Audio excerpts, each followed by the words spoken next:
ഈ തൃശ്ശൂരിൽ സുരേഷ് ഗോപി മത്സരരംഗത്തേക്ക് ഇറങ്ങുന്നു. ഒരുപാട് പ്രതീക്ഷകൾ ബി.ജെ.പി പ്രവർത്തകർക്കും ബി.ജെ.പി എന്ന പാർട്ടിയെ സ്നേഹിക്കുന്നവർക്കും ഒക്കെ ഉണ്ട്. പക്ഷെ ഒരു ഭാഗത്ത് ഒരുപാട് വിമർശനങ്ങൾ സുരേഷ് ഗോപിക്കെതിരെ പലരും അഴിച്ചുവിടുന്നുണ്ട്. ഈ ഒരു സാഹചര്യത്തിൽ ജയിപ്പിക്കാനുള്ള എന്തൊക്കെ കാര്യങ്ങളാണ് നിങ്ങളുടെ ഭാഗത്തു നിന്നുണ്ടാകുന്നത്? അത് വന്നിട്ട് പ്രതിപക്ഷ പാർട്ടികൾക്ക് അറിയാം എന്തായാലും സുരേഷ് ഗോപി ഇവിടെ നിൽക്കുന്നതിന്റെ സാഹചര്യങ്ങൾ അറിയാം. ഇതുവരെ അവർ ചെയ്തു പോന്നിട്ടുള്ള കാര്യങ്ങൾ അറിയാം. അപ്പൊ പിന്നെ അവർക്ക് എന്തായാലും ഭയമില്ലാതിരിക്കില്ലയോ.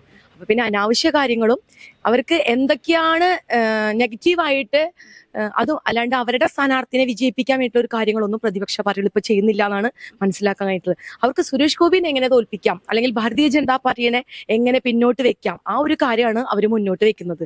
പിന്നെ ഇപ്പൊ ജയിപ്പിക്കാൻ വേണ്ടി സുരേഷ് ഗോപി എന്ന വ്യക്തിനെ ആർക്കും പറഞ്ഞു മനസ്സിലാക്കേണ്ട, ഇന്നൊരു സ്ഥാനാർത്ഥിയാണെന്ന് പറഞ്ഞു മനസ്സിലാക്കേണ്ട ഒരു ആവശ്യമായിട്ട് ബി.ജെ.പിക്ക് എന്നൊരു പാർട്ടിക്ക് ആവശ്യതയില്ല.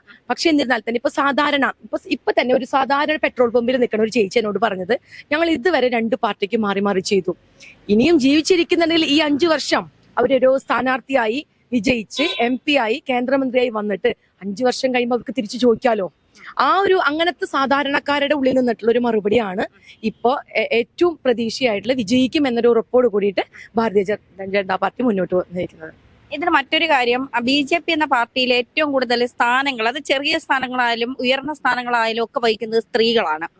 ഏറ്റവും കൂടുതൽ പരിഗണന സ്ത്രീകൾക്ക് നൽകുന്ന ഒരു പാർട്ടി കൂടിയാണ് ബി.ജെ.പി എന്നാണ് പലരും പറയുന്നത്. ഇപ്പൊ ഈ പത്മജ വേണുഗോപാൽ കോൺഗ്രസിൽ നിന്ന് ബി.ജെ.പിയിലേക്ക് എത്തി. പത്മജ പറഞ്ഞ ഏറ്റവും വലിയൊരു ആരോപണം, സ്ത്രീകൾക്ക് വേണ്ട പരിഗണന പാർട്ടിയിൽ നിന്ന് ലഭിക്കുന്നില്ല.